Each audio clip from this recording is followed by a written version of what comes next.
Hello my dear students, સ્વાગત છે તમારું સરસ્વતી ગણિત મથક પર. આપણે જોઈ રહ્યા છે ચેપ્ટર 3 દ્વિચલ સુરેખ સમીકરણ યુગ્મ pair of linear equations in two variables. તો આજે આપણે જોઈશું સ્વાધ્યાય 3.3નો પ્રશ્ન 1. તો પ્રશ્ન 1 છે, નીચેના સુરેખ સમીકરણ યુગ્મનો ઉકેલ લોપની રીતે અને આદેશની રીતે શોધો. આપણે 3.2ની અંદર પહેલા પ્રશ્નમાં આદેશની રીતે સમીકરણનો ઉકેલ મેળવી ગયા. તો આમાં છે લોપની રીત અને આદેશની રીત બંને કરવાની છે, એટલે તમને આદેશની રીતની પણ પ્રેક્ટિસ થઈ જાય. તો આપણે પહેલો પ્રશ્ન છે લોપની રીતે જોઈએ. તો સમીકરણ યુગ્મ છે આપણો x + y = 5 અને 2x - 3y = 4. હવે આ બંને સમીકરણને આપણે નંબર આપી દઈએ. x + y = 5 સમીકરણ નંબર 1, 2x - 3y = 4 સમીકરણ નંબર 2. હવે લોપની રીત કરવા માટે કાં તો xના સહગુણક કાં તો yના સહગુણક, બેમાંથી એકના સહગુણકને આપણે સરખા કરવા પડે. હવે જો અહીંયા yના સહગુણક કેવા છે, એટલે કે yના ચિહ્નો કેવા છે, તો અહીંયા y પ્લસ છે ને અહીંયા માઇનસ છે, એટલે બંને સમીકરણ જો આપણે સમીકરણ 1ને 3 ગુણીએ તો અહીંયા 3y થાય, તો 3y 3y બંને પ્લસ અને માઇનસ એટલે શૂન્ય થઈ જાય. લોપ કરવો એનો અર્થ કે એક પદને અલોપ કરી દેવું, ગાયબ કરવું. એટલે કોઈ પણ x અથવા y કોઈ પણ એક ચલમાંથી એક ચલનો લોપ થાય એટલે બીજા ચલની કિંમત સરળતાથી આપણને મળી જાય. કેમ કે કોઈ પણ પ્રશ્નમાં કોઈ પણ વિધાનમાં બે ચલની એકસાથે કિંમત આપણે મેળવી શકતા નથી. કોઈ પણ એક ચલ હોય તો જ એની કિંમત મળી શકે. તો આપણે xનો કે yનો કોઈનો પણ લોપ કરી શકીએ. જો xનો લોપ કરવો હોય તો આ xનો સહગુણક 2 છે, તો આ xના સહગુણકને 2 ગુણવું પડે. આ xને 2 ગુણવું પડે તો એનો સહગુણક પણ 2 થઈ જાય. કોઈ એક પદને કોઈ સંખ્યા વડે ગુણીએ તો આખા સમીકરણને જ ગુણવું પડે. આપણે xનો સહગુણક સરખો કરવો હોય તો 2 ગુણવું પડે, તો આખા સમીકરણને 2 ગુણવું પડે. આપણે yનો સહગુણક સરખો કરવો છે તો અહીંયા 3 છે, એટલે અહીંયા આપણે 3 લાવવાનો પ્રયત્ન કરવાનો. એના માટે આપણે આખા સમીકરણને 3 ગુણવું પડે. તો સમીકરણ 1ને 3 ગુણવાનું, એટલે 1 × 3, અને સમીકરણ 2ને 3 છે જ આપણી પાસે, એટલે એને 1 ગુણવાનું. તો આપણે લખવું કઈ રીતના, સમીકરણ 1ને 3 વડે અને સમીકરણ 2ને 1 વડે ગુણી સરવાળો કરતા. સરવાળો કે બાદબાકી એક આપણે શું લખવાનું, જે ચલનો આપણે લોપ કરવો છે એના ચિહ્નો સરખા હોય તો આપણે બાદબાકી કરતાં એમ લખવાનું. કેમ કે ચિહ્નો સરખા હોય તો હંમેશા સરવાળો થાય, તો આપણે ચિહ્ન બદલવું પડે. અને જો ચિહ્નો જુદા જ હોય તો એ આપોઆપ જ બંનેના વિરુદ્ધ ચિહ્ન હોવાથી એ શૂન્ય થવાનું છે. તો પછી આપણે એમાં ચિહ્ન બદલવાની જરૂર નથી.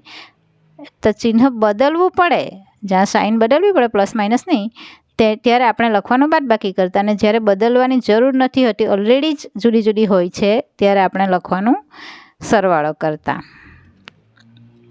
તો આપણે પહેલાં સમીકરણને 3 ગુણીએ એટલે 3x + 3y = 45 15. અને બીજું સમીકરણને આપણે 1 ગુણીએ છીએ એટલે બેઠું જ લખવાનું, 2x - 3y = 4. હવે અહીંયા +3y - 3y ઉડી જાય એટલે રહી છે 3 ને 2 5x, અને અહીંયા 15 ને 4 19, એટલે 5x = 19. માટે x = 19/5. 5 ગુણ્યામાં છે xની બાજુમાં, એ ભાગ્યમાં આવી જાય. હવે xની કિંમત આપણે સમીકરણ કોઈ બી એકમાં મૂકવાની છે, પહેલામાં કે બીજામાં. લોપની રીતમાં એવું જરૂરી નથી કે આ જ સમીકરણમાં મૂકો એમ, કેમ કે અહીંયા આપણે કોઈમાંથી ત્રીજું સમીકરણ કંઈક બનાવતા નથી. અહીંયા આપણે xની કિંમત લોપ કરીને મેળવી છે, yનો લોપ કરીને. તો x = 19/5 સમીકરણ 1માં મૂકતા. તો સમીકરણ 1 પહેલાં લખી દેવાનું, x + y = 5. xની કિંમત 19/5, xની જગ્યાએ લખી દેવાની 19/5 + y = 5. આ 5 છે એનો આપણે લસા લઈએ એટલે 5 y સાથે ગુણ્યામાં જાય, તો 19 + 5y બંનેના છેદમાં 5 થાય, એ બરાબરની બીજી સાઈડે ગુણ્યામાં જાય, એટલે 5 × 5 = 25. એટલે 19 + 5y બરાબર મળે છે આપણને 25. હવે આ 19 છે સરવાળામાં, તો 5y અહીંયા જ રહે. આપણે yની કિંમત જોઈતી છે એટલે કોઈપણ રીતે yવાળા પદને અલગ કરવાનું, yને છૂટો પાડવાનું. હવે આ 19ને આપણે ખસેડીને 25ની બાજુમાં લઈ જઈએ તો 5y = 25 - 19. 25 - 19 6 મળે છે. 5y = 6, માટે y = 5 ગુણ્યામાં છે, ભાગ્યામાં જાય એટલે 6/5. આમ આપેલ સમીકરણ યુગ્મનો ઉકેલ એક્સ બરાબર શું મળ્યું આપણને 19/5 ને વાય બરાબર 6/5. આટલું પરફેક્ટ તમારે બધું લખી બતાવવાનું. હવે આપણે એ જ સમીકરણ યુગ્મનો ઉકેલ આદેશની રીતે કરીએ, જે આપણે આગલા સ્વાધ્યાયમાં કરી ગયા છે. તો સમીકરણ છે x + y = 5, number 1, 2x - 3y = 4, number 2. હવે આપણે સમીકરણ 1માંથી ત્રીજું સમીકરણ બનાવીએ. એટલે સમીકરણ 1 છે x + y = 5, તો xને અહીંયા જ રાખીને yને 5ની બાજુમાં માઇનસ કરીને લઈ ગયા. x = 5 - y, સમીકરણ નંબર 3. સમીકરણ 3ની કિંમત 2માં મૂકતા તો બીજું સમીકરણ આપણે લખી દઈએ. 3ની કિંમત 2માં કેમ? 1માંથી બનાવ્યું છે એટલા માટે. તો બીજું સમીકરણ છે 2x - 3y = 4. તો એની અંદર xની જગ્યા પર લખીએ આપણે 5 - y 3ની કિંમત. 2 કૌંસમાં 5 - y - 3y = 4. કૌંસ છોડી કાઢીએ તો 5 દુ 10 ઓછા 2y ઓછા 3y = 4.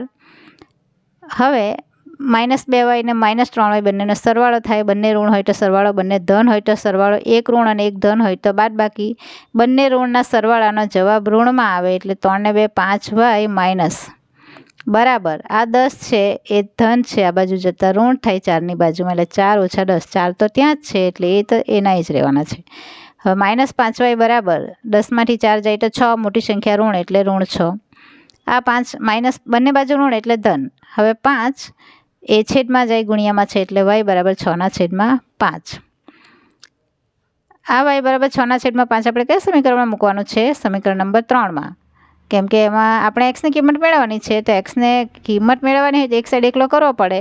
અને આપણું સમીકરણ નંબર 3 છે પણ એવું જ કે જેમાં આપણે એક્સને એક સાઈડ એકલો કરેલો છે. તો y બરાબર 6/5 સમીકરણ 3માં મૂકતા સમીકરણ 3 છે x બરાબર 5 - y, x બરાબર 5 ઓછા yની કિંમત 6/5. x બરાબર આ 5 લસા લઈ એટલે 5 × 5 = 25 ઓછા 6 બંનેના છેદમાં 5 એટલે 25 ઓછા 6/5. x બરાબર 25માંથી 6 જાય તો 19, 19/5. આમ આપેલ સમીકરણ યુગ્મનો ઉકેલ x બરાબર 19/5 અને y બરાબર 6/5. સ્વાધ્યાય 3.3ના પ્રશ્ન 1નો બીજો પ્રશ્ન. 3x + 4y = 10 અને 2x - 2y = 2. લોપની રીત જોઈએ તો 3x + 4y = 10 સમીકરણ નંબર 1, 2x - 2y = 2 સમીકરણ નંબર 2. આપણે જો xના સહગુણક સરખા કરવા જઈએ તો સહગુણક સરખા કરવા હોય તો એ બંને સહગુણકોના લસા જેટલી કિંમત આપણે મૂકવાની, મતલબ લાવવાનો. હવે અહીંયા છે 3 અને 2 તો એનો લસા થાય 6, તો 3ને 2 ગુણવો પડે, 2ને 3 ગુણવો પડે. અને અહીંયા yનો લોપ કરવો yનો લોપ કરવો હોય તો 4 અને 2નો લસા થાય 4. એટલે આ 4 તો આપણી પાસે છે જ. 2ને 4 કરવા માટે 2 ગુણવો પડે. એક વસ્તુ યાદ રાખજો કે નાની સંખ્યા અને મોટી બે સંખ્યામાં જો નાની સંખ્યા મોટીનો અવયવ હોય તો મોટી સંખ્યા લસા કહેવાય અને નાની સંખ્યા ગુસા કહેવાય, જે આપણે આગલા ચેપ્ટરમાં જોઈ ગયા છે. તો આપણે સરળ કયું પડે, બંને સમીકરણને ગુણવા કરતાં કોઈ પણ એક જ સમીકરણને ગુણવાનું સારું. એટલા માટે આપણે સમીકરણ 2ને 2 વડે ગુણીએ, કેમ કે તો 2 દુ 4 થાય.